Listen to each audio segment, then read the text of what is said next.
রাজধানীর ফুটপাত দখল আর হকারদের দৌরাত্ম্য নিয়ে এবার দেখা গেল এক ভিন্নধর্মী প্রতিবাদ। আর সেই প্রতিবাদের কেন্দ্রবিন্দুতে সমাজকর্মী সুহানী শিফা। বাংলাদেশ সচিবালয়ের প্রধান ফটকের সামনে হাঁড়ি পাতিল আর একটি খাবারের ভ্যান নিয়ে হাজির হন তিনি। শুরু করেন মাত্র 10 টাকায় ভাত ডাল বিক্রি। ব্যস্ত প্রশাসনিক এলাকায় এমন দৃশ্য দেখে মুহূর্তেই কৌতূহলী মানুষজন ভিড় জমাতে শুরু করেন।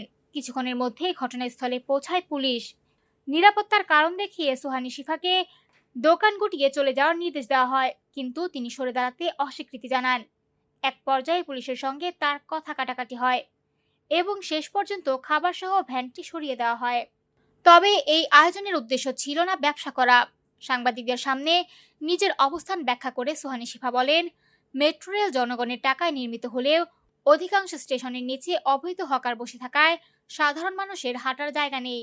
তার প্রশ্ন, যদি মেট্রো স্টেশনের নিচে অবৈধভাবে হকার বসতে পারে, তাহলে সচিবালয়ের সামনে তিনি কেন 10 টাকায় ভাত বিক্রি করতে পারবেন না?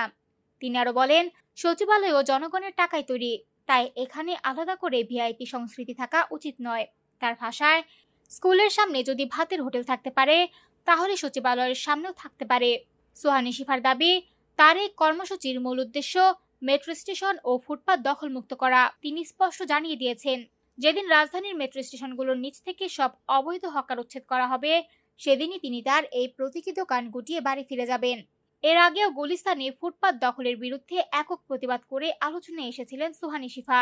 এবার সচিবালয়ের সামনে তার এই ব্যতিক্রমী প্রতিবাদ সামাজিক যোগাযোগ মাধ্যমে ভাইরাল হওয়ার পাশাপাশি নতুন করে ফুটপাত দখল, নগর ব্যবস্থাপনা এবং জনস্বার্থের বিষয়টি নিয়ে ব্যাপক আলোচনা তৈরি করেছে।